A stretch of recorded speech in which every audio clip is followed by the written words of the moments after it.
Hi everyone, this is Ravi. In this video, we are going to learn about the how to integrate Kubernetes with Jenkins. तो इस video के अंदर हम लोग discuss करने वाले हैं Kubernetes को हम लोग किस तरह से Jenkins के साथ में इंटीग्रेट कर दें थ्रू द क्लाउड। और हम लोग ये भी पढ़ेंगे कि ये Kubernetes क्लस्टर EKS क्लस्टर होता क्या है, इसके जो कंपोनेंट होते हैं, जो ये कंट्रोल प्लेन और वर्कर नोड के अंदर में जो कंपोनेंट होते हैं वो क्या क्या काम करते हैं, वो भी हम लोग इसके अंदर में पढ़ने वाले हैं। और किस तरह से हम लोग इसे जेनकिंस के साथ में इंटीग्रेट करते हैं वो भी हम लोग इस वीडियो के अंदर में डिस्कस करने वाले हैं। तो सबसे पहले तो हम लोग डिस्कस करते हैं एक जेनकिंस सर्वर को, जो कि आपको पता है जेनकिंस एक ऑटोमेशन टूल है। और ऑटोमेशन टूल है तो इसका यूज़ हम लोग CI/CD पाइपलाइन के अंदर में करते हैं।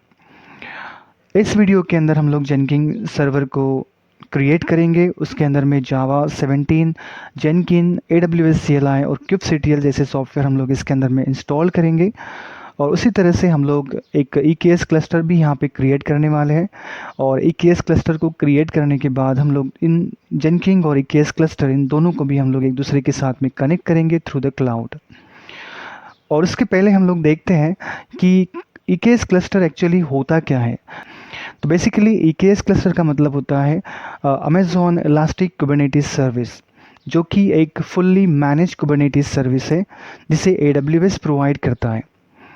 इसके अंदर यूज़र इजीली एप्लीकेशन को डिप्लॉय कर सकते हैं, मैनेज कर सकते हैं, उसे स्केल कर सकते हैं यूजिंग कुबरनेटिस AWS इंफ्रास्ट्रक्चर। तो ये सब जो वर्क हैं वो हम लोग इस क्लस्टर के अंदर में कर सकते हैं।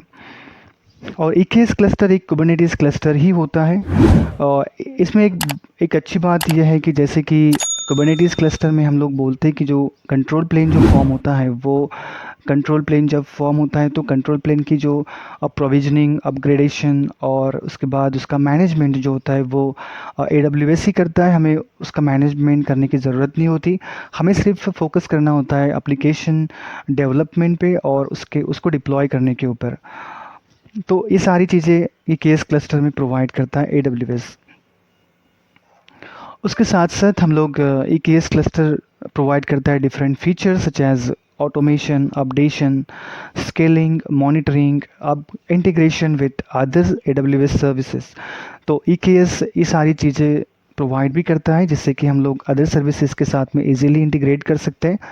और यहाँ पर जो भी हम लोग एप्लीकेशन डिप्लॉय करते हैं तो उसको automatically scale up, automatically scale down करने का काम भी EKS क्लस्टर ही करता है। तो ये हमारा बेसिक इंफॉर्मेशन हो गई EKS क्लस्टर के बारे में। अब हम लोग देखते हैं कि EKS क्लस्टर में मोस्ट इंपॉर्टेंट कंपोनेंट कौन से होते हैं। तो सबसे पहले होता है कंट्रोल प्लेन और नेक्स्ट होता है वर्कर नोड। कंट्रोल प्लेन में कुछ ऐसी चीज़ें होती है, ऐसे कंपोनेंट होते हैं कि जो वेरी इंपॉर्टेंट होते हैं। जैसे यहाँ पे आप देख रहे हैं control manager, cube API server, etcd scheduler. तो ये जो कंपोनेंट है ये होते हैं कंट्रोल प्लेन के कंपोनेंट। उसी तरह से हमारे वर्कर नोड के कंपोनेंट भी होते हैं जैसे कि क्यूबलेट्स, क्यूब प्रॉक्सी, पॉड और CRI, container run time environment. तो ये सब होते हैं। तो अभी हम लोग डिस्कस करेंगे ईच एंड एवरी कंपोनेंट को शॉर्टली। सबसे पहले तो है कंट्रोल मैनेजर। कंट्रोल मैनेजर का काम होता है मॉनिटर करना क्लस्टर के स्टेट को। जैसे कि स्टेट हमारी डिज़ायर है तो डिज़ायर स्टेट को मेंटेन करने का काम जो होता है वो कंट्रोल मैनेजर करता है। तो कंट्रोल मैनेजर बेसिकली मैनेज करता है desire state of the cluster. उसके बाद में cube API server. Cube API server जो होता है वो एक बहुत ही इम्पॉर्टेंट एंटिटी होती है हमारे कंट्रोल प्लेन की। मतलब ये एक्सपोज करता है कुबरनेटिस API, जिससे कि यूज़र जो होते हैं वो इससे इंटरैक्ट होते हैं, मतलब क्लस्टर के साथ में इंटरैक्ट हो पाते हैं।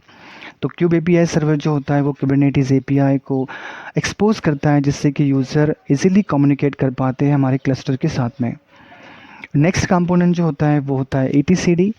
etcd एक डिस्ट्रीब्यूटेड की वैल्यू स्टोर डेटाबेस है जिसके अंदर में क्लस्टर का सारा कॉन्फ़िगरेशन डेटा, स्टेट डेटा और उसके साथ साथ जो भी मेटा डेटा होता है वो सारी इन्फॉर्मेशन जो होती है वो सारी इन्फॉर्मेशन इस etcd के अंदर में स्टोर होती है। उसके बाद में आता है एक कंपोनेंट है शेड्यूलर। शेड्यूलर का काम होता है कि जो भी पॉड हम लोग क्रिएट करना चाहते हैं, जो भी कंटेनर हम लोग क्रिएट करना चाहते हैं एप्लीकेशन के, उस पॉड को पर्टिकुलर नोड के ऊपर शेड्यूल करना। बट ये क्यूब शेड्यूलर जो होता है ये वर्क करता है कि कौन सा वर्कर नोड जो होता है, किस वर्कर नोड के ऊपर ज़्यादा पॉड नहीं है, मतलब कम पॉड है। तो जहाँ पे कम पॉड होंगे उसी वर्कर नोड के ऊपर ये शेड्यूलर जो होता है वो अपना जो न्यू पॉड है वो उसे लॉन्च करता है। तो शेड्यूलर का काम होता है कि जो भी पॉड है उसे कहाँ पे अरेंज करना, किस नोड को असाइन करने का काम जो होता है वो ये शेड्यूलर परफॉर्म करता है। तो ये तो बेसिक इन्फॉर्मेशन हो गई, बेसिक कंपोनेंट की इन्फॉर्मेशन हो गई हमारे कंट्रोल प्लेन की। उसी तरह से हम लोग इन्फॉर्मेशन लेंगे वर्कर नोड की, क्योंकि वर्कर नोड के अंदर भी हमारे बहुत 4-5 कंपोनेंट जो होते हैं वो कंटिन्यूसली वर्क करते हैं। पहला कंपोनेंट है क्यूबलेट्स। तो क्यूबलेट्स एक एजेंट होता है जो कि हेल्प करता है नोड और कंट्रोल मैनेजर, मतलब मास्टर नोड कंट्रोल मैनेजर, जो वर्कर नोड है वो और मास्टर नोड, इन दोनों का कम्युनिकेशन जो होता है वो कम्युनिकेशन मेंटेन करने का काम जो होता है वो मैनेज करने का काम जो होता है वो क्यूबलेट सॉफ्टवेयर करता है। और इसे हम लोग क्यूबलेट एजेंट भी कहते हैं, जो कि रन होते रहता है हमारे वर्कर नोड के अंदर।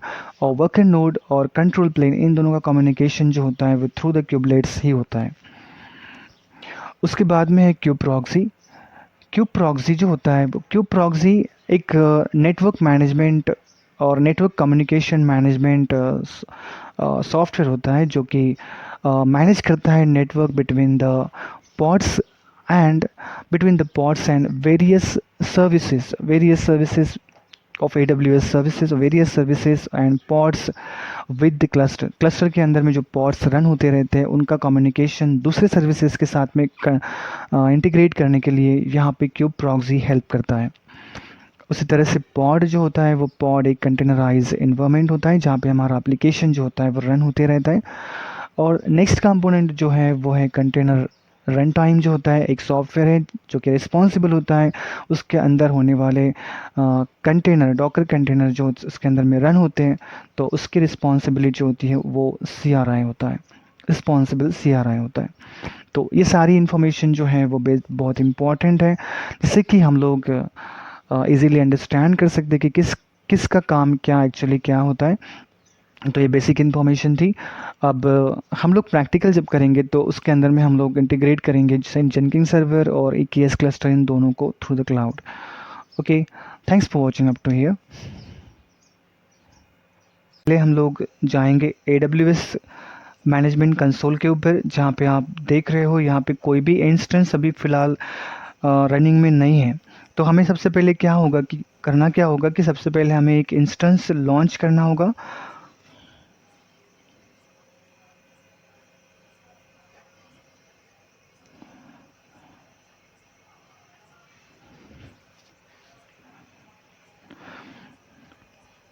यहाँ पर आपको नेम प्रोवाइड करना होता है इंस्टेंस का। जैसे कि हम लोग जेनकिन सर्वर क्रिएट कर रहे हैं तो हम लोग सिंपली यहाँ पे जेनकिन ही नाम देंगे। उसके बाद आपको AMI चूज़ करनी है, जो भी आप AMI आपको लेनी है वो आप यहाँ पे ले सकते हो। जैसे कि मैं यहाँ पे अमेज़ॉन लिनक्स 2023 AMI ही चूज़ करता हूँ, ये करंट AMI है और इसे ही हम लोग यहाँ पे चूज़ करते हैं। उसके बाद आपको चूज़ करना है इंस्टेंस टाइप। तो हम लोग सिंपल T2 माइक्रो ही इसके लिए यूज़ करेंगे। उसके बाद की पेयर आपको चूज़ करने, अगर आपके पास की पेयर ऑलरेडी प्रेजेंट है तो आप वही की पेयर यूज़ करो, अगर नहीं है तो फिर यहाँ से आप क्रिएट कर सकते हैं। तो मेरे पास ऑलरेडी प्रेजेंट था मास्टर की, तो मैंने इसे ही चूज़ किया है। यहाँ पे हम लोग एडिट नेटवर्क सेटिंग के अंदर में आप सिंपली यहाँ पे सबनेट आपको चूज़ करना होता है। जैसे कि मैं यहाँ पे सबनेट चूज़ कर रहा हूँ और उसके बाद सिलेक्ट एग्जिस्टिंग सिक्योरिटी ग्रुप, और यहाँ पे आपको चूज़ करना होता है एग्जिस्टिंग सिक्योरिटी ग्रुप, या फिर आप क्रिएट भी कर सकते हो नया सिक्योरिटी ग्रुप। जैसे कि मैं यहाँ पे एग्जिस्टिंग सिक्योरिटी ग्रुप ही यूज़ कर रहा हूँ और उसके बाद हम लोग इसे लॉन्च कर देंगे।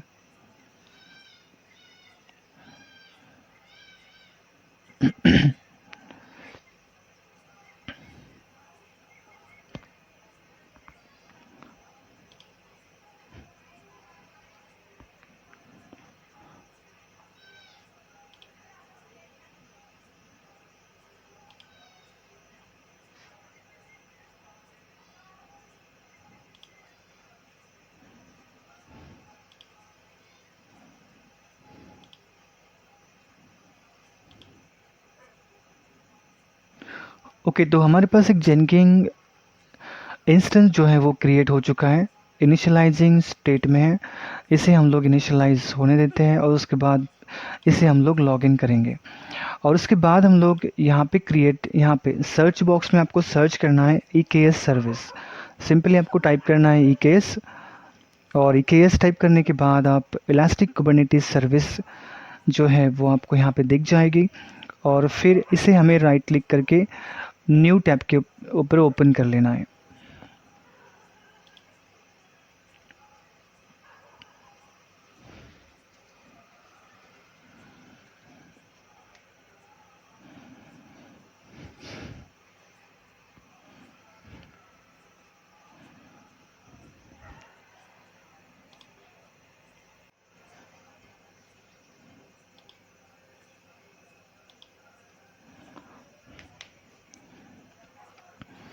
ओके, जैसे ही हम लोगों ने EKS कुबरनेटिस सर्विस के ऊपर क्लिक किया, तो वैसे ही हम लोग इस डैशबोर्ड के ऊपर एंटर हो चुके हैं। उसके बाद आपको यहाँ पे एक बटन दिख रहा है ऐड अ क्लस्टर। यहाँ पे सिंपली आपको क्रिएट के ऊपर क्लिक कर देना है।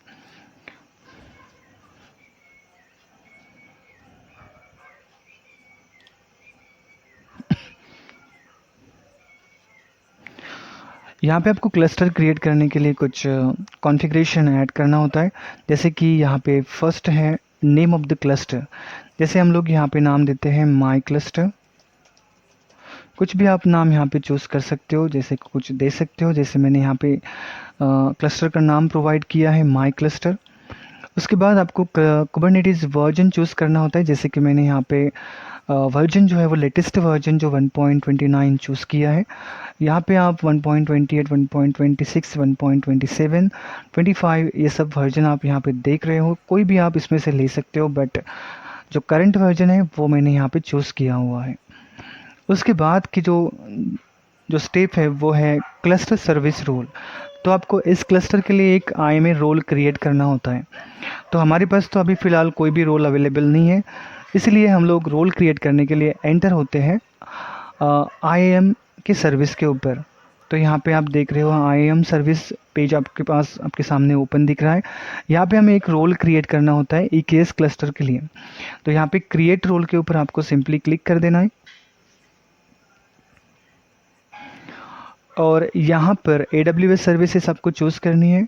उसके बाद आपको यहाँ पे नीचे आना है और यहाँ पे चूज़ करना है EKS आपको सिंपली टाइप करना है। यहाँ पे आपको दिखेगा EKS, और EKS के बाद यहाँ पे choose the case for the specified service. इसके अंदर में आपको चूज़ करना है EKS क्लस्टर। उसके बाद आपको नेक्स्ट के ऊपर क्लिक कर देना है। उसके बाद आपको नेक्स्ट के ऊपर क्लिक कर देना है।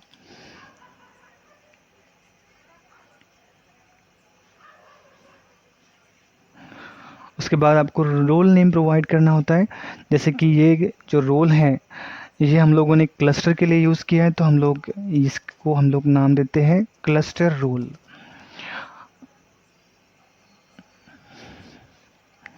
और उसके बाद आपको नीचे आना है, और नीचे आने के बाद सिंपली आपको क्रिएट रोल के ऊपर क्लिक कर देना है।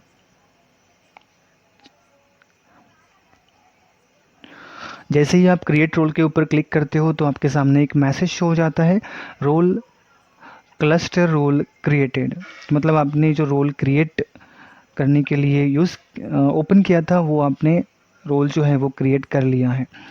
आपको उसके बाद जाना है EKS क्लस्टर के पेज के ऊपर, और यहाँ पे सिंपली आपको रिफ़्रेश कर देना है। जैसे ही आप रिफ़्रेश करते हो तो आपने जो क्रिएट किया हुआ रोल है वो आपको यहाँ पे शो हो जाता है। उसके बाद आपको नीचे आना है, और यहाँ पे क्लस्टर ऑथेंटिकेशन मोड दिया हुआ है। यहाँ पे आपको सिंपली चूज़ करना है EKS API and config map के ऊपर। उसके बाद आपको सिंपली नेक्स्ट के ऊपर क्लिक कर देना है। उसके बाद आपको चूज़ करना है VPC। जैसे कि यहाँ पे डिफ़ॉल्ट VPC है, तो डिफ़ॉल्ट VPC यहाँ पे आपको दिख रहा है।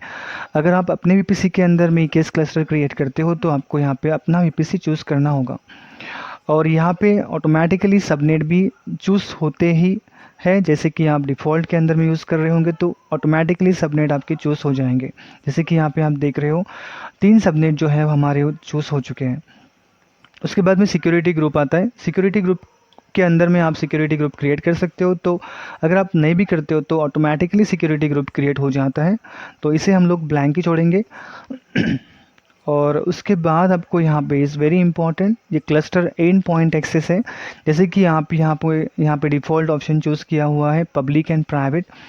इसका मतलब है कि कंट्रोल प्लेन जो है वो हम लोग एक्सेस कर सकते हैं, मतलब वो पब्लिक है, मतलब वो जो है वो पब्लिक है, लेकिन उसके अंदर जो वर्कर नोड है, वर्कर नोड जो है वो प्राइवेट है।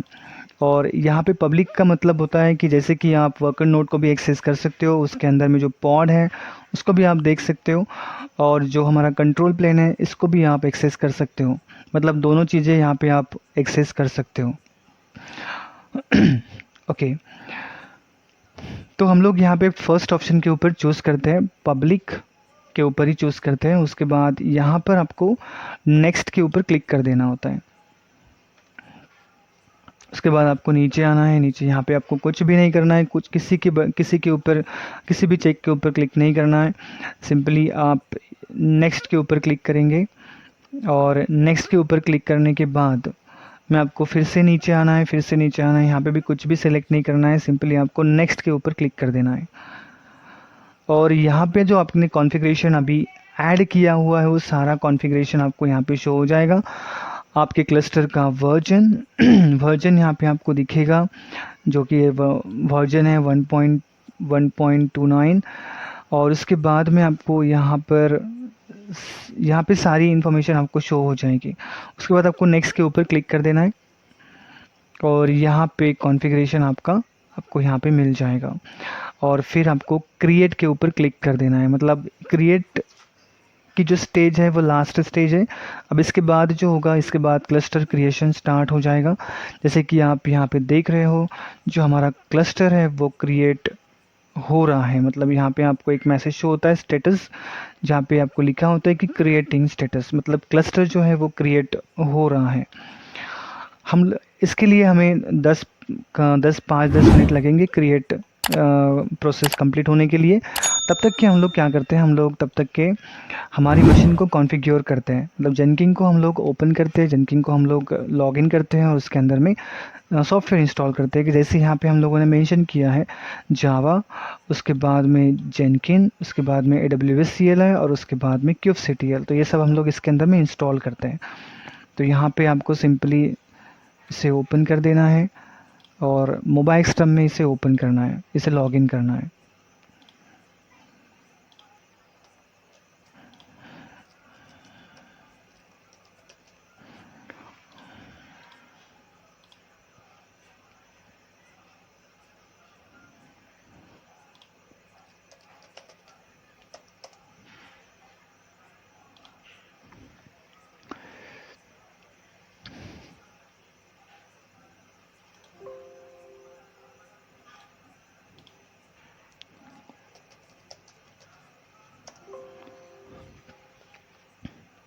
ओके, तो हमारा जेनकिन मशीन जो है वो लॉगिन हो चुका है।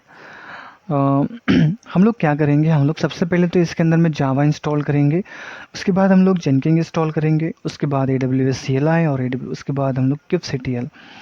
तो हम लोग सबसे पहले जावा इंस्टॉल करते हैं, क्योंकि इसके अंदर में जावा नहीं होगा। सो सिंपली हम लोग यहाँ पे एक कमांड देंगे, sudo yum install java 17-y, और फिर एंटर।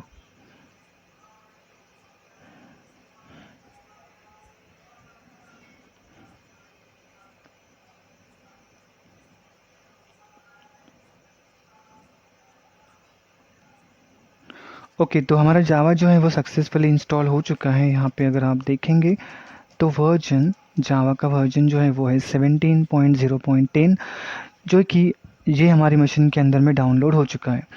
उसके बाद में हम लोग इंस्टॉल करेंगे जेनकिन। और तो पहले आपको ब्राउज़र के ऊपर एंटर होना है, और यहाँ पे टाइप करना है इंस्टॉल जेनकिन्स, और यहाँ पे इंस्टॉल जेनकिन के ऊपर क्लिक कर देना है।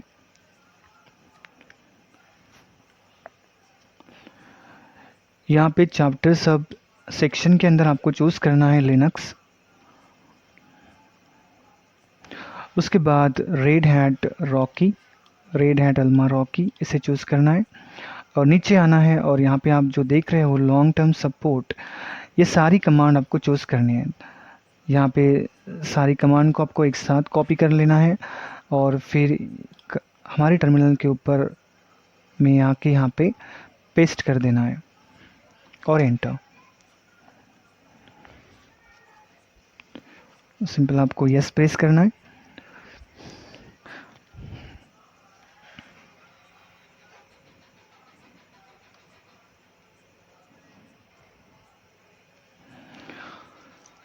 ओके, तो हमारा जेनकिन जो है वो सक्सेसफुली डाउनलोड हो चुका है।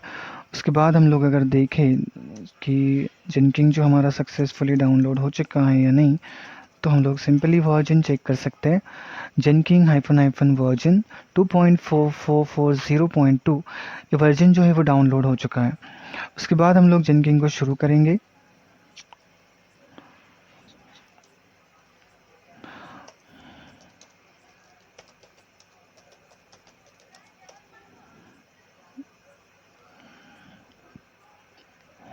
ओके, सो एक्सेस डिनाइड सुडो, यहाँ पे हम लोग यूज़ करते हैं सुडो।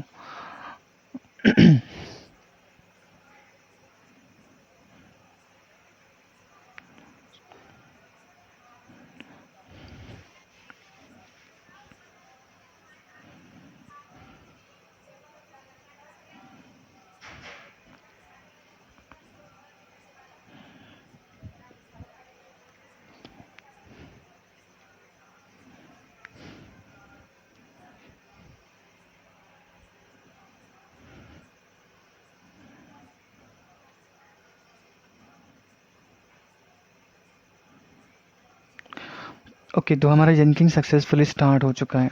उसको हम लोग ब्राउज़र के थ्रू एक्सेस कर सकते हैं। तो सबसे पहले हम लोग जेनकिन को कॉन्फ़िगर कर लेते हैं और उसके बाद उन दो कमांड को हम लोग शुरू करेंगे। ओके, तो अब हमें क्या करना है, हमें सिंपली आईपी एड्रेस कॉपी कर लेना है और यहाँ पे 8080 पोर्ट एंटर करना है। जैसे ही आप एंटर करते हैं वैसे ही साइन इन जेनकिन ये आपके सामने ओपन हो जाता है। ओके, तो अनलॉक जेनकिन, जेनकिन को अनलॉक करने के लिए हमें सबसे पहले तो इस लोकेशन को कॉपी करना होगा और फिर हमारे टर्मिनल के ऊपर आना है।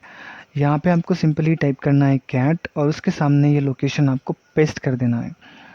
एक्चुअली इस लोकेशन के अंदर में होता क्या है, तो इस लोकेशन के अंदर में होता है हमारी कीज़, जेनकिन की जो कीज़ है वो इस लोकेशन पे होती है।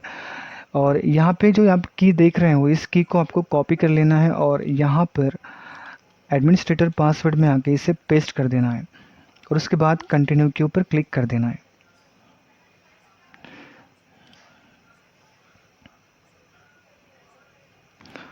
उसके बाद इंस्टॉल सजेस्टेड प्लगइन,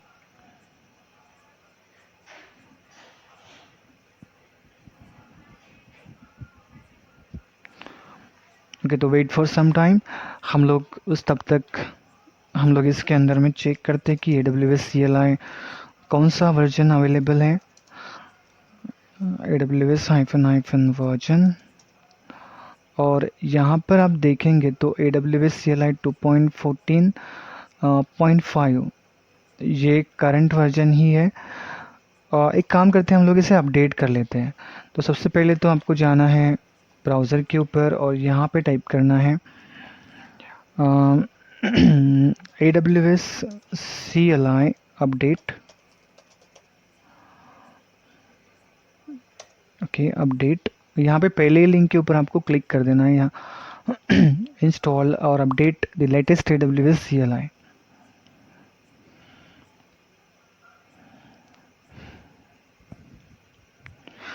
आपको नीचे आना है, नीचे आना है और यहाँ पे चूज़ करना है लिनक्स।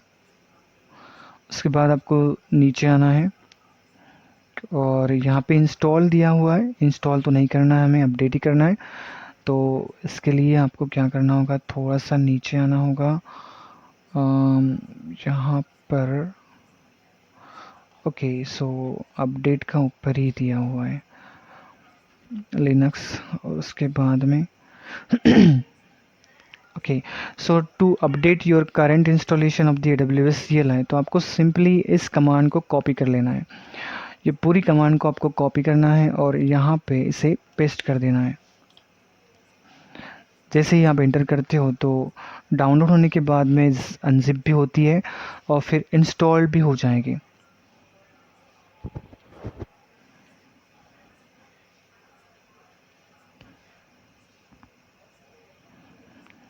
ओके, तो इसके बाद आपको actually this is very important version important कि जो हमारी AWS CLI है वो इस लोकेशन पे है, USR लोकल बिन। तो उसी तरह से हमें क्या करना होगा, उसी तरह से हमें भी kubectl भी है जो कि इसी लोकेशन के ऊपर हमें डाउनलोड करनी है, या फिर इसे हम लोगों को मूव करनी होती है। तो हम लोग चेक करते हैं कि AWS हाइफन वर्जन मतलब क्या हमारी जो CLI है वो क्या अपडेट हो चुकी है, या अपडेट मतलब हमारी CLI पहले से ही करंट ही थी तो वो अपडेट नहीं हुई। बट एक्चुअली अगर हम लोग पुराना सिस्टम अगर लेते हैं, जैसे 5.10 जो हम लोग AMI वर्जन अगर लेंगे तो उसमें करंट पाइथन और करंट AWS CLI नहीं होती है, तो उस वक्त में ये जो अपडेट है ये आपका वर्क करता है, मतलब ये अपडेट हो के कुछ आपको इस तरह से शो होता है।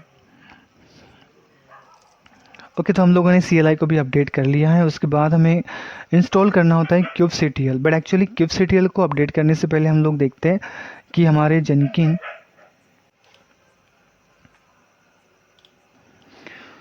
ओके, तो हमारा जेनकिन जो है वो गेटिंग स्टार्टेड, और यहाँ पे आपको यूज़र नेम और पासवर्ड सेट करना होता है। जैसे कि मैं यहाँ पे यूज़र नेम सेट कर रहा हूँ और पासवर्ड जो है वो हमें सेट करना होता है।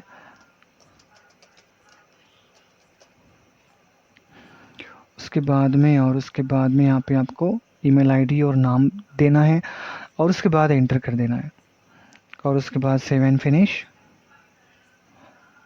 और देन गेट रेडी। ओके, तो हमारा जो जेनकिन है वो रेडी हो चुका है। उसके बाद हम लोग यहाँ पर क्या करते हैं, यहाँ पर हम लोग AWS CLI तो हो गया, उसके बाद हम लोग kubectl डाउनलोड करते हैं।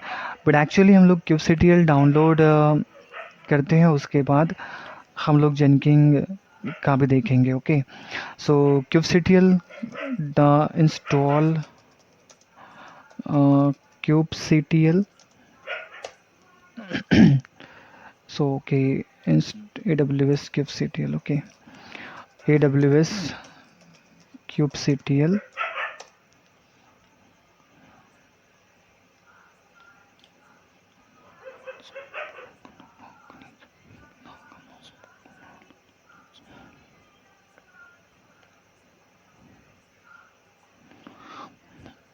ओके। तो यहाँ पे सिंपली आपको लिनक्स के ऊपर क्लिक कर देना है और यहाँ पे आपको kubectl के कुछ वर्जन्स दिखेंगे। जैसे कि हम लोगों ने जब kubernetes का क्लस्टर क्रिएट किया था तो उस वक्त हम लोगों ने kubernetes 1.29 चूज़ किया था। तो kubectl CLI भी kubectl जो सॉफ्टवेयर है, जो एक टूल है, तो वो भी हमें उसी वर्जन का लेना है ताकि वो उसको ईज़िली सपोर्ट कर पाए। तो हम लोगों को इस kubectl को डाउनलोड करना है। अगर आप 1.28 यूज़ करते हो तो आपको ये वाली लिंक जो है ये कॉपी पेस्ट करनी है। अगर हम 1.29 यूज़ करते हैं तो हम लोग इस सिंपल लिंक को कॉपी करेंगे। इसे हम लोगों को कॉपी करना है और उसके बाद यहाँ पर इसे पेस्ट कर देना है, enter. Okay, it's successfully download. यहाँ पे आप देखेंगे तो सक्सेसफुली डाउनलोड हो चुका है kubectl। उसके बाद में इसे हमें अनजिप करना होता है, और सॉरी, इसे हमने परमिशन देनी होती है। तो नीचे आना है और यहाँ पे आप देखेंगे कि chmod-x kubectl, तो हमें यहाँ पे इसे परमिशन प्रोवाइड करनी होती है। परमिशन देने के बाद यहाँ पर आप सिंपली यहाँ पे इसे मूव करना होता है हमें बिन डायरेक्टरी के अंदर, ताकि हम इसे एक्सेस कर पाएँ। तो यहाँ पे इस कमांड से हम लोग इसे मूव करते हैं बिन डायरेक्टरी के अंदर। Okay okay, successfully move. और फिर हम लोग इसकी थोड़ी सी यहाँ पे इको एक्सपोर्ट बात करते, यहाँ पर हम लोग देखेंगे चेक करके क्या हमारा जो kubectl, okay it is accessible. Okay, उसके बाद में यहाँ पे आपको सिंपली इस कमांड को कॉपी करना है और यहाँ पे इसे पेस्ट करना है। और यहाँ पे आप देखेंगे तो kubectl का जो वर्जन है वो हम लोगों ने यहाँ पे डाउनलोड किया है और उसके बाद में वर्जन जो है वो है 1.29.0 EKS। ओके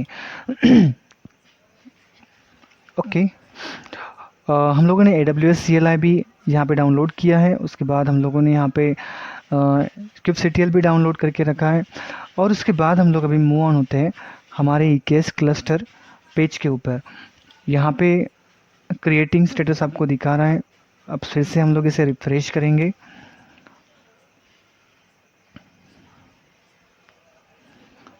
तो हमारा जो कुबरनेटिस क्लस्टर है वो रेडी हो चुका है, एक्टिव स्टेट में है।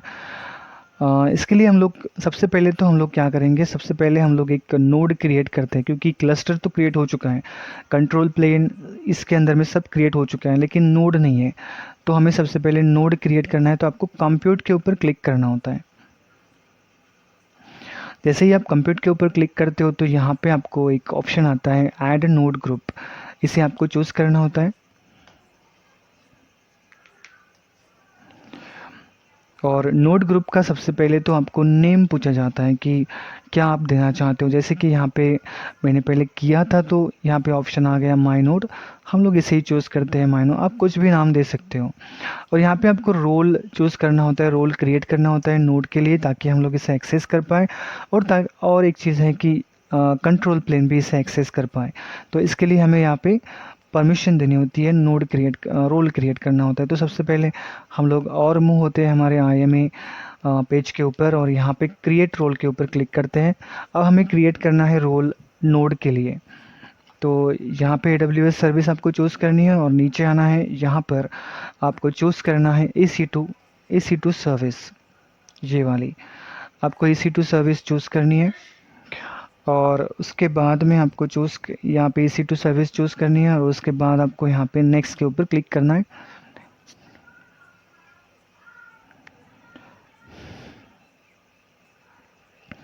और यहाँ पे आपको पॉलिसी चूज़ करनी होती है। तो हम लोग कुछ 3 पॉलिसी इसके लिए चूज़ करते हैं। जैसे यहाँ पे अमेज़ॉन EKS तो हमें यहाँ पे अमेज़ॉन EKS के लिए 2 पॉलिसी चूज़ करनी होती है और अमेज़ॉन EC2 के लिए 1 पॉलिसी चूज़ करनी होती है। जैसे आप यहाँ पे देख रहे हो, एक पॉलिसी जो हमारी है अमेज़ॉन EKS CNI पॉलिसी, हमें इसे चूज़ करना है। और इसके बाद में आपको यहाँ पे दिखेगा कि Amazon EKS worker node policy, हमें इसे चूज़ करना होता है। इन 2 पॉलिसी को चूज़ करना है, उसके बाद इसे वाइप कर देंगे हम लोग। और फिर हमें एक और पॉलिसी चूज़ करनी है अमेज़ॉन EC2, इसके लिए हमें एक पॉलिसी चूज़ करनी होती है अमेज़ॉन EC2। और यहाँ पे आपको सिंपली एक पॉलिसी चूज़ करनी है Amazon EC2 container registry read only policy, ये वाली। ओके, तो ये सब चूज़ करने के बाद हमें लास्ट में यहाँ पे आपको दिखेगा कि 3 पॉलिसी हम लोगों ने यहाँ पे चूज़ की है।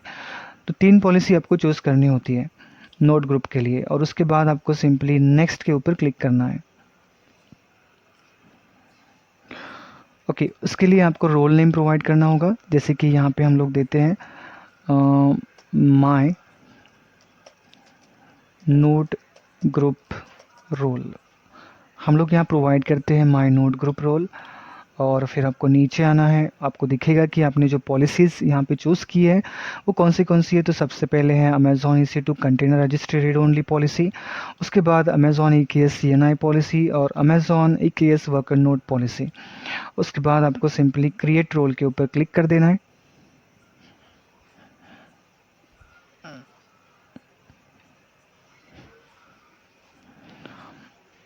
ओके, तो आपका जो रोल है वो बन के रेडी हो चुका है। फिर से हमें रिटर्न जाना होगा हमारे EKS पेज के ऊपर और यहाँ पे सिंपली आपको रिफ़्रेश कर देना है। जैसे ही आप रिफ़्रेश करते हो तो आपने जो नोड के लिए जो रोल क्रिएट किया हुआ है वो आपके सामने यहाँ पे आ जाता है। फिर उसके बाद आपको नीचे आना है और नीचे आने के बाद आपको नेक्स्ट के ऊपर क्लिक कर देना है। उसके बाद यहाँ पे आप कोई भी इंस्टेंस ले सकते हो, जैसे कि यहाँ पे ऑटोमेटिकली सिलेक्ट हो चुका है T3 मीडियम, आप T2 स्मॉल भी ले सकते हो, नो प्रॉब्लम। और यहाँ पे 20 GB की डिस्क स्पेस दी गई है, इसे आप कम ज़्यादा कर सकते हैं, जैसे कि मैं यहाँ पे 10 GB लेता हूँ।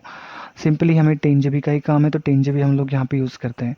उसके बाद में यहाँ पे node group of the scaling configuration, तो आप सब डिज़ायर साइज़, मैक्सिमम साइज़ और मिनिमम साइज़ आपको क्या चाहिए वो डिज़ायर भी हम लोग एक वर्कर नोड मतलब एक ही नोड हम लोग क्रिएट करना चाहते हैं, तो वन नोड क्लस्टर हम लोग बनाना चाहते हैं, इसलिए हम लोग वन नोड ही चूज़ करेंगे। हमें डिज़ायर भी वन ही चाहिए, मिनिमम हमारे पास वन ही चाहिए और मैक्सिमम हमारे पास वन ही चाहिए, तो हम लोग वन नोड क्लस्टर ही क्रिएट करने वाले हैं। तो यहाँ पे इसे 1 1 1 1 कर देना है आपको और उसके बाद आपको सिंपली नेक्स्ट के ऊपर क्लिक कर देना है। सबनेट जो है वो ऑटोमेटिकली सिलेक्ट हो जाते हैं, क्योंकि हम लोग जो वीपीसी यूज़ कर रहे हैं वो सिंपली डिफ़ॉल्ट वीपीसी ही है और यहाँ पे जो सबनेट्स हैं वो ऑटोमेटिकली सिलेक्ट हो जाते हैं। उसके बाद आपको नेक्स्ट के ऊपर क्लिक कर देना है और सारा कॉन्फ़िगरेशन आपको रिव्यू के लिए पूछा जाएगा। जो आपने कॉन्फ़िगरेशन किया है उसे आपको रिव्यू कर देना है कि क्या कॉन्फ़िगरेशन हम लोगों ने सही किया है या नहीं, और उसके बाद आपको लास्ट में क्लिक करना है क्रिएट के ऊपर।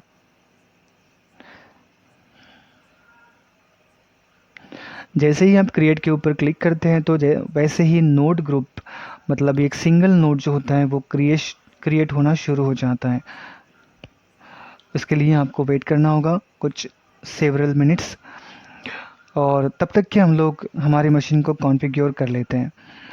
ओके, तो यहाँ पर ओके ओके, तो ये लॉग आउट मतलब लॉग आउट करना होगा। उसके पहले हम लोग जेनकिन के ऊपर जाते हैं। हमें हमें इसके लिए एक प्लगइन इम्पॉर्टेंट होती है। अगर आप कुबरनेटिस हमें क्लाउड करना होता है क्रिएट, और क्लाउड के लिए हमें एक प्लगइन इम्पॉर्टेंट होती है। जब भी हम लोग जेनकिन और कुबरनेटिस का इंटीग्रेशन करते हैं तो उसके लिए हमें एक प्लगइन इम्पॉर्टेंट होती है, कुबरनेटिस प्लगइन। तो सबसे पहले तो हमें यहाँ पे जाना होगा मैनेज जेनकिन के ऊपर। हम लोग क्लाउड जो है वो बाद में क्रिएट करेंगे, क्योंकि हमें अभी AWS CLI को कॉन्फ़िगर करना है, उसके बाद हम लोग क्लाउड क्रिएट करेंगे। और यहाँ पे आपको सिंपली मैनेज प्लगइन के ऊपर क्लिक कर देना है और अवेलेबल सेक्शन में आपको यहाँ पे डाउन अवेलेबल प्लगइन्स के ऊपर क्लिक करना है और यहाँ पे टाइप करना होता है आपको कुबरनेटिस। कुबरनेटिस के रिलेटेड जो भी प्लगइन्स आपको यहाँ पे दिखेंगे,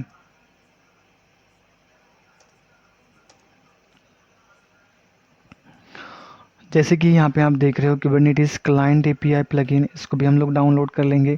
कुबरनेटिस क्रेडेंशियल, इसको भी डाउनलोड करेंगे। कुबरनेटिस CLI और कुबरनेटिस, इसको भी हम लोग डाउनलोड कर लेते हैं। तो ये चारों प्लगइन जो है वो आपको डाउनलोड कर लेने हैं और डाउनलोड करने के बाद इसे चेक कर देना है और उसके बाद इसे इंस्टॉल कर लेना है। तो ये डाउनलोड होना शुरू हो जाएंगे और आफ्टर फ्यू मिनट्स के बाद आपको दिखेगा कि ये सक्सेसफुली डाउनलोड हो चुके हैं। ओके, इसके बाद आपको go back to the top page, आपको अपने ही पेज के ऊपर वापस आना है।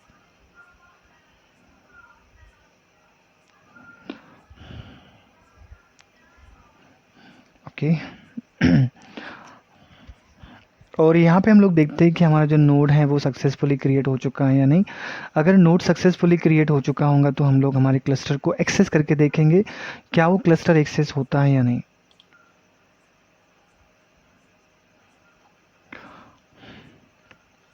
ओके, तो यहाँ पे आपको देखना पड़ेगा कि आपकी जो मशीन है वो सक्सेसफुली क्रिएट हो चुकी है या नहीं हुई है।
ओके, तो हमारी जो एक मशीन है वो सक्सेसफुली क्रिएट हो चुकी है T3 मीडियम।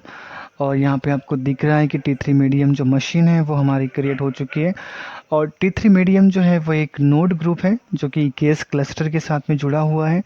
और यहाँ पे आप देख रहे हो कि वो भी हमारे साथ हमारे EC2 इंस्टेंस के जो डैशबोर्ड है इसके ऊपर आपको दिख रहा है। मतलब हमारा जो नोड कॉन्फ़िगरेशन है वो सक्सेसफुली हो चुका है। और उसके बाद में हम लोग क्या करेंगे, उसके बाद हम लोग यहाँ पर AWS CLI को कॉन्फ़िगर करते हैं। और उसके लिए हमें क्या करना होगा, उसके लिए हमें सबसे पहले तो जाना होगा IAM के ऊपर। और यहाँ पर आपको डैशबोर्ड के ऊपर क्लिक कर देना है। और यहाँ पे आपको दिखेगा सिक्योरिटी क्रेडेंशियल, इसके ऊपर आपको क्लिक करना है।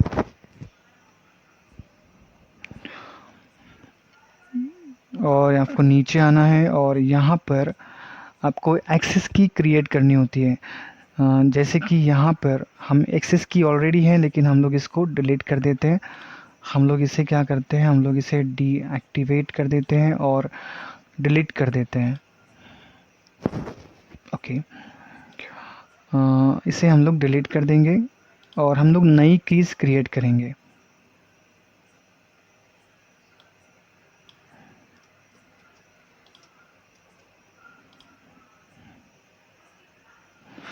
ओके, क्रिएट है एक्सेस की, इसके ऊपर आपको क्लिक कर देना है। I understand. इसके बाद में क्रिएट सीक्रेट की और एक्सेस की। और इस सीक्रेट की को और एक्सेस की को हमें एक जगह पे स्टोर करना होगा ताकि हम लोग फिर से इसे यूज़ कर पाएँ। तो हमें सबसे पहले तो इसे एक जगह पे स्टोर करना है।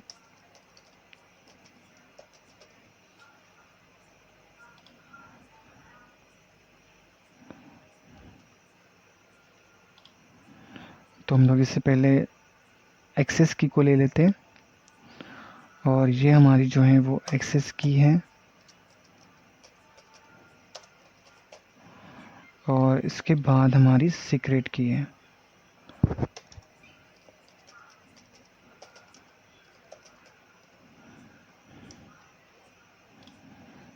और उसके बाद हमारी सीक्रेट की है। और फिर इसे हम लोग यहाँ पे सेव कर देते हैं। ओके, तो this is very important.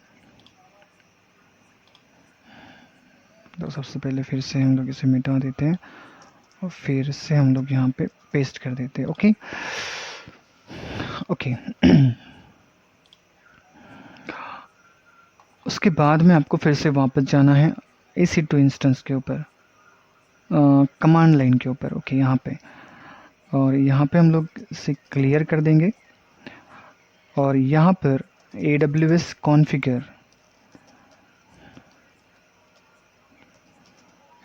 Configure करना है। उसके बाद एंटर। उसके बाद आपको यहाँ पे पूछेगा आपकी एक्सेस की क्या है, तो इसे आपको सिंपली यहाँ पर कॉपी करना है इसे और फिर यहाँ पे इसे पेस्ट कर देना है।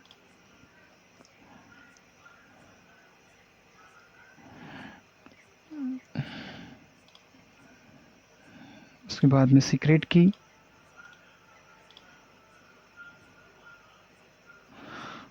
Okay, 1 minute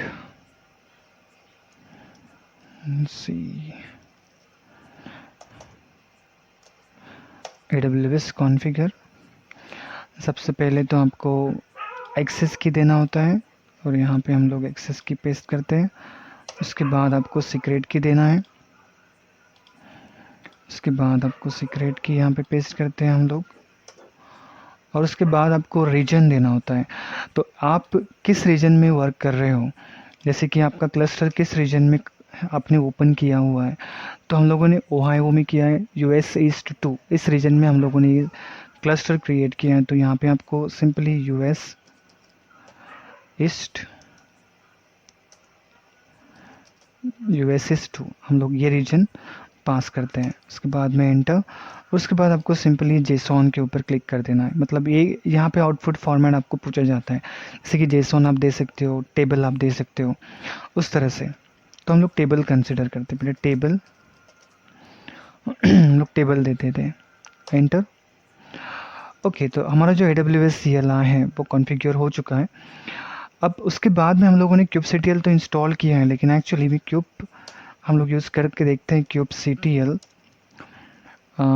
cluster dash info. ये एक्सेसिबल नहीं है अभी। एक्चुअली क्यों एक्सेसिबल नहीं है, क्योंकि हमारे पास क्लस्टर तो क्रिएट है लेकिन हम लोगों ने इसे अपडेट नहीं किया हुआ है। जैसे कि हमें अपडेट करना होगा उसके बाद ही ये एक्सेसिबल हो जाएगा।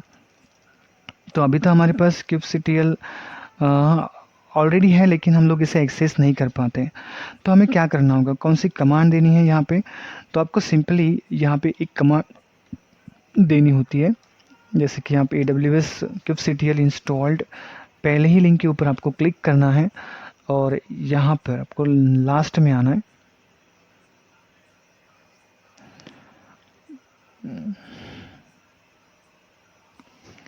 आपको लास्ट में आना है और यहाँ पे आप देखेंगे लास्ट में तो ये आपको दिखेगा एक कमांड।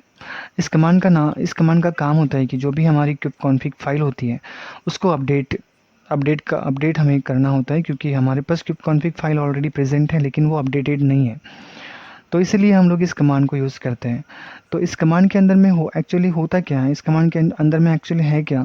तो इस कमांड के अंदर में आपको अपडेट kubectl फाइल जो है आपकी, जो kubectl फाइल जो है जो kubectl फाइल आपकी है, तो उसे अपडेट इस कमांड से हम लोग करते हैं।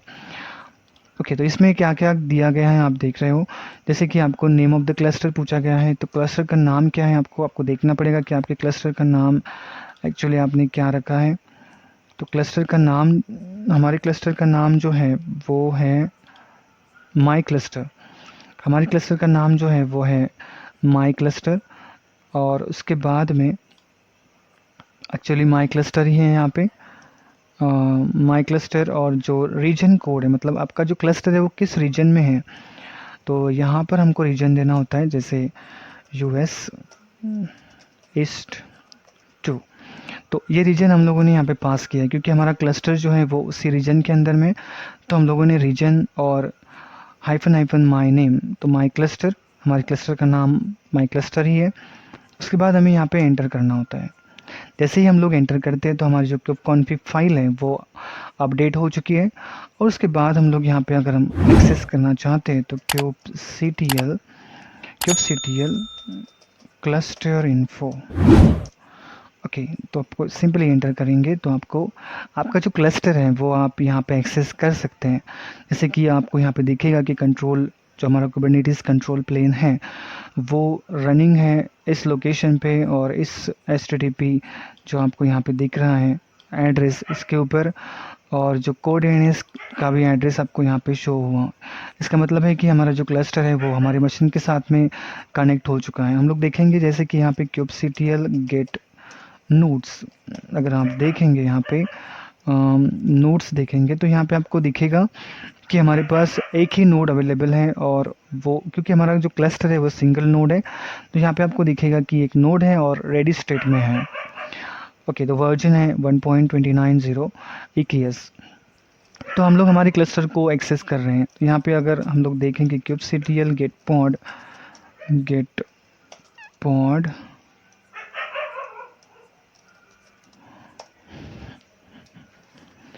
तो हमारे पास अभी कोई भी पॉड अवेलेबल नहीं है। तो हमें क्या करना है, हमें जेनकिन के थ्रू इसे कनेक्ट करना होगा, क्योंकि हम लोग चाहते हैं कि जेनकिन के थ्रू जो kubectl कमांड है वो रन हो जाए। तो हम लोग देखते हैं कि जेनकिन के थ्रू ये kubectl कमांड जो है वो रन होती है या फिर कुछ और कॉन्फ़िगरेशन हमें इसके अंदर में ऐड करने होते हैं। तो सबसे पहले तो ये करना होगा कि सबसे पहले हमें जेनकिन के साथ इसे इंटीग्रेट करना होगा। तो हमारा जो वीडियोस है वो इसी के लिए हम लोग बना रहे हैं कि ताकि किस तरह से हमें इसे इंटीग्रेट करना होता है जेनकिन के साथ में।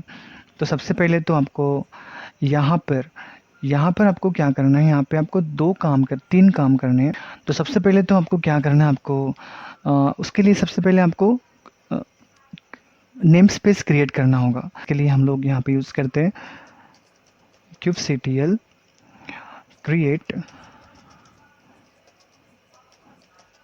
क्रिएट नेम स्पेस, और सिंपली आप NSP यूज़ कर सकते हो, नेम स्पेस। और यहाँ पे आपको नेम स्पेस का नाम देना होता है, जैसे कि हम लोग नाम देते हैं जेनकिन्स। ओके, जेनकिन्स हम लोग नाम देते हैं और उसके बाद आपको एंटर कर देना है। जैसे ही आप एंटर करते हो तो आपको यहाँ पे दिखेगा कि जो नेम स्पेस जेनकिन है वो क्रिएट हो चुका है। उसके बाद में आपको यहाँ पे आप चेक कर सकते हो kubectl get ns, kubectl get ns means name space. और जैसे ही आप एंटर करते हो तो आपको जो हमने जो अभी जो नेम स्पेस क्रिएट किया हुआ है जेनकिन्स एक्टिव 19 सेकेंड के पहले जो क्रिएट किया है वो आपको यहाँ पे शो हो जाएगा। उसके बाद नेम स्पेस क्रिएट करने के बाद आपको करना होता है यहाँ पे आपको यहाँ पे करना होता है, जैसे कि यहाँ पे आपको सर्विस अकाउंट क्रिएट करना होता है। जैसे service account is very important, तो हमको सिंपली कमांड देनी है जैसे क्रिएट नेम स्पेस आपने किया है, और वैसे ही आपको यहाँ पे यूज़ करना होता है। ऐसे शॉर्टकट में आप यूज़ कर सकते हो, ऐसे यहाँ पे सर्विस अकाउंट भी आपने लिखा तो भी चलेगा, जैसे कि हम लोग यहाँ पे यूज़ कर रहे हैं ऐसे। और ऐसे इज़ जेनकिन, और यहाँ पे जेनकिन हम सर्विस अकाउंट हम लोग किसके अंडर में कर रहे हैं, तो यहाँ पे हम लोग अंडर में कर रहे हैं जैसे नेम स्पेस जेनकिन के। ओके, तो यहाँ पे सिंपली आपको क्या करना है, सिंपली आपको फिर से एंटर कर देना है। जैसे आप एंटर करते हो तो सर्विस अकाउंट जो होता है वो जेनकिन नेम स्पेस के अंदर में क्रिएट हो जाता है। ओके, और उसके बाद में आपको टोकन जनरेट करना होता है, क्योंकि वहाँ पे जब आप क्रेडेंशियल क्रिएट करते हैं तो वहाँ पे आपको टोकन पूछा जाता है, आपको एक क्रेडेंशियल वहाँ पे देना होता है। तो जैसे हम लोग यहाँ पे टोकन क्रिएट करते हैं और वो टोकन हम लोग वहाँ पे पास करते हैं। तो यहाँ पे हम लोग टोकन कैसे क्रिएट करते हैं, तो आपको यहाँ पे सिंपली कमांड देनी है kubectl create token. Okay, create token. उसके बाद में टोकन नेम है Jenkins -n means name space that is Jenkins. Jenkins आपने जो यूज़ किया है वो जेनकिन्स, और यहाँ पे आपको ड्यूरेशन पास करना होता है। जैसे कि यहाँ पे हम लोग ड्यूरेशन देते हैं, ड्यूरेशन इज इक्वल टू यहाँ पे 8760 हावर, और 8760 हावर हम लोग यहाँ पे पास करते हैं। जैसे कि यहाँ पे आपको मेंशन करना होता है 87 कितने घंटों के लिए आप यूज़ कर रहे हो। जैसे 10 घंटे के लिए तो ये होता ही है, बट आपको यहाँ पे अगर आप मेंशन करेंगे तो आपको यहाँ पे इस तरह से मेंशन करना होता है 10 घंटे के लिए हम लोग इसे यूज़ कर रहे हैं। देन आफ्टर द एंटर, जैसे ही आप एंटर करते हो तो जो टोकन है वो जनरेट हो जाता है। आपको कुछ नहीं करना है, आपको सिंपली इस टोकन को कॉपी करना है,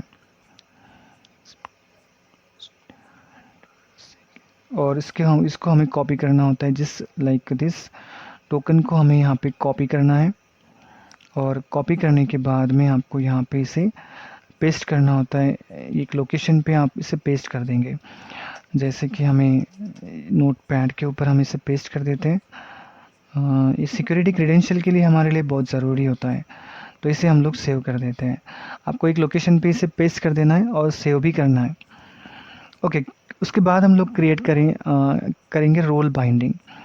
तो यहाँ पे आपको सिंपली कमांड देनी है kubectl क्रिएट करना है role binding, create role binding. So create role binding, और नाम है जेनकिन्स। उसके बाद में ओके हम लोग यहाँ पे जेनकिन एडमिन देना है, यहाँ पे एडमिन डैश बाइंडिंग। ओके, तो डैश बाइंडिंग, और यहाँ पे हाइफन हम लोग यहाँ पे cluster role, okay cluster role dash admin, so this is the admin dash admin hyphen cluster role जो है वो ओके। तो यहाँ पे हम लोगों को सिंपली क्लस्टर रोल जो है वो यहाँ पे हमें एडमिन देना होता है, और उसके बाद में हाइफन सर्विस अकाउंट। जैसे कि आपने कौन सा सर्विस अकाउंट क्रिएट किया है, सर्विस, और यहाँ पे simply account service account is equal to जैसे कि आपने जो सर्विस अकाउंट क्रिएट किया है वो है जेनकिन्स, और फिर नेम स्पेस जो है वो भी है जेनकिन्स। अभी हमारा क्या है, जेनकिंस। उसके बाद आपको नेम स्पेस देना है, name space equal to, name space क्या है हमारा, जेनकिन। ओके, तो यहाँ पे आपको एक सिंपल कमांड देनी, जैसे create kubectl create role binding Jenkins dash admin admin admin binding. Okay, role binding और एडमिन, या एडमिन बाइंडिंग। उसके बाद में क्लस्टर रोल है admin hyphen hyphen service account जो है वो जेनकिंस डैश कोलन जेनकिन। और उसके बाद में आपको नेम स्पेस प्रोवाइड करना होता है जो भी आपने क्रिएट किया है वो। और उसके बाद एंटर, जैसे ही आप एंटर करते हो तो रोल बाइंडिंग जो है जो क्रिएट हो जाता है, वो क्रिएट हो जाता है। ओके, तो इसके बाद में आपको सिंपली एक कमांड देनी, जैसे कि आपने क्यूब कॉन्फ़िग अपडेट कर लिया है, जैसे कि आपने क्यूब कॉन्फ़िग को अपडेट कर लिया, ये सारी चीज़ें आपको यहाँ पे करनी होगी। और उसके बाद में हम लोग हमारे क्लस्टर को जेनकिन के साथ में इंटीग्रेट कर सकते हैं। तो आपको जाना है जेनकिन डैशबोर्ड के ऊपर, और यहाँ पे सिंपली आपको एग्जीक्यूटर बिल्ड एग्जीक्यूटर स्टेटस के ऊपर क्लिक करना है, और यहाँ पे न्यू नोड के ऊपर आपको क्लिक करना है, और यहाँ पे ओके क्लाउड के ऊपर, ओके 1 सेकेंड, मैनेज जेनकिन, यहाँ पे सेटअप क्लाउड, इसके ऊपर भी आप क्लिक करके जा सकते हैं, और यहाँ पर भी आपको ऑप्शन दिखेगा क्लाउड का, तो यहाँ पे आपको सिंपली क्लिक कर देना है क्लाउड। और उसके बाद न्यू क्लाउड, यहाँ पे आपको क्लाउड का नाम प्रोवाइड करना है, जैसे कि मैं यहाँ पे दे रहा हूँ क्यूबरनेटिस, और यहाँ पे क्यूबरनेटिस आपको चूज़ कर लेना है। उसके बाद क्रिएट के ऊपर क्लिक कर देना है, और यहाँ पे क्यूबरनेटिस क्लाउड डिटेल्स इसके ऊपर क्लिक करना है। उसके बाद आपको पूछा जाता है कि क्यूबरनेटिस का यूआरएल क्या है, और फिर उसके बाद आपको यहाँ पे फिर से वापस आना होता है, और यहाँ पे एक कमांड आपको पास करनी होती है kubectl config view, आपको प्रमाण देनी होती है config view। जैसे ही यहाँ पे कमांड देते हो तो आपको एक यूआरएल, जैसे कि यहाँ पे आप सर्वर देख रहे हो, सर्वर के सामने आपको एक http यूआरएल दिया हुआ है, आपको इसे कॉपी करना होता है, और कॉपी करने के बाद यहाँ पर से इसे कॉपी करके वहाँ पे पेस्ट करना होता है, जहाँ पे आपको यूआरएल पूछते हैं, तो यहाँ पे हमें इसे पेस्ट करना होता है। उसके बाद में यहाँ पे आपको एक ऑप्शन दिया है कुबरनेटिस सर्वर सर्टिफिकेट्स कीज, तो इसे आपको डिसेबल करना होगा क्योंकि आप नहीं पास कर रहे। उसके बाद में क्यूबरनेटिस नेम स्पेस, इसलिए हम लोगों ने इसे क्रिएट किया हुआ था। तो क्यूबरनेटिस नेम स्पेस हम लोगों ने कौन सा क्रिएट किया है, जेनकिंस क्यूबरनेटिक नेम स्पेस हम लोगों ने यहाँ पे क्रिएट किया था, और इसका हम लोग नाम यहाँ पे प्रोवाइड करते हैं। और उसके बाद आपको क्रेडेंशियल, यहाँ पे इज़ वेरी इंपॉर्टेंट, क्रेडेंशियल आपको पूछा जाता है, तो इस क्रेडेंशियल के ऊपर आपको सिंपली क्लिक करना है, और क्लिक करने के बाद में आपको सामने एक इस तरह से विंडोज़ ओपन हो जाएगा। यहाँ पर आपको काइंड्स में चूज़ करना होता है सीक्रेट टेक्स्ट। उसके बाद में आपको यहाँ पे सीक्रेट के ऊपर और सीक्रेट पे आना है, और जो टोकन क्रिएट किया हुआ है, इस टोकन को हमें कॉपी करना होता है। जैसे कि ये पूरे टोकन को हम लोग कॉपी कर लेते हैं, और यहाँ पे हम इसे पेस्ट कर लेते हैं। और उसके बाद आपको आईडी देना है, जैसे कि मैं यहाँ पे आईडी दे रहा हूँ कुबरनेटिस क्रेडेंशियल, और इसे ही हमें यहाँ पे कॉपी करना होगा और इसे पेस्ट करना होगा यहाँ पे। और उसके बाद यहाँ पे आपको सिंपली ऐड के ऊपर क्लिक कर देना है। जैसे ही आप इसे ऐड करते हैं तो ये आपके सामने आ जाएगा, इसे चूज़ करना है, और इस सब चूज़ करने के बाद सिंपली आपको टेस्ट कनेक्शन के ऊपर क्लिक करना है। ओके, आप यहाँ पे देखेंगे कि कनेक्शन जो है वो हमारे कुबरनेटिस EKS क्लस्टर के साथ में हो चुका है। मतलब हमने जो अभी तक जो इंटीग्रेशन किया है जेनकिन के साथ में, at this is a successful integration. और ये कनेक्टेड होने के बाद हमें यहाँ पे वेब सॉकेट को चूज़ करना होता है, और वेब सॉकेट को चूज़ करने के बाद आपको सिंपली ये जो यूआरएल आप देख रहे हो यहाँ पे, यूआरएल जेनकिन की होती है, इसे हमें यहाँ पे पास करना होता है। और उसके बाद आपको सीधे नीचे आना है, और उसके बाद सेव के ऊपर क्लिक कर देना है। जैसे कि अभी हम लोगों ने जेनकिन के साथ में कुबरनेटिस क्लस्टर, जो कि कुबरनेटिस क्लस्टर है, उससे हम लोगों ने यहाँ पे कनेक्ट कर लिया है। और यही हमारा वीडियोस था कि हम लोग जेनकिन के साथ में इसे किस तरह से इंटीग्रेट करते हैं। आगे के वीडियोस में हम लोग डिप्लॉयमेंट कैसे करते हैं वो भी हम लोग उस वीडियो के अंदर में डिस्कस करने वाले हैं। उसके बाद हमें वहाँ पे हमें ये दो चीज़ें जो होनी चाहिए, जैसे कि जो हमारा जेनकिन है और EKS क्लस्टर जो है एक दूसरे के साथ में कनेक्ट होना ज़रूरी है। और उसके बाद हम लोग एक पाइपलाइन स्टार्ट करेंगे जेनकिन और कुबरनेटिस क्लस्टर की। उसके बाद आपको इजीली अंडरस्टैंड हो जाएगा कि किस तरह से हम लोग वो उसमें थोड़ा सा कॉन्फ़िगरेशन और करना होता है। उसके बाद हम लोग इजीली पाइपलाइन को स्टार्ट कर सकते हैं। Thanks for watching up to here. ये मुझे लगता है कि ये आपके लिए बहुत ज़्यादा यूज़फुल होगा और बहुत ही ज़्यादा ईजी भी आपको महसूस हुआ होगा। तो आप मेरे साथ जुड़े हैं, मैं चाहता हूँ कि आप मेरे साथ कंटिन्यूसली जुड़े रहें और इसी तरह से मैं नए नए वीडियोस अपलोड करता रहूँगा जो कि इजी होंगे। कॉन्फ़िगरेशन भी आपको इजीली अंडरस्टैंड होगा। अगर नहीं अंडरस्टैंड होता है तो वीडियोस के अंदर में डिस्क्रिप्शन के अंदर में आप मेरे लिंक देखते हो, जैसे कि टेलीग्राम की लिंक प्रोवाइड की जाती है, तो उसके ऊपर भी आप मैसेज कर सकते हो। जो भी आपको प्रॉब्लम्स हैं, जो भी आपको कनेक्शन में या फिर कॉन्फ़िगरेशन में कुछ भी एरर आता है, तो उसके फ़ोटोज़ और उसका मैसेज भी आप टाइप करके सेंड कर सकते हो। तो उसको आप उसमें आपका रिप्लाई उस मैसेज के ऊपर आपको रिप्लाई दिया जाएगा। आई होप कि ये आपको अंडरस्टैंड हो चुका होगा।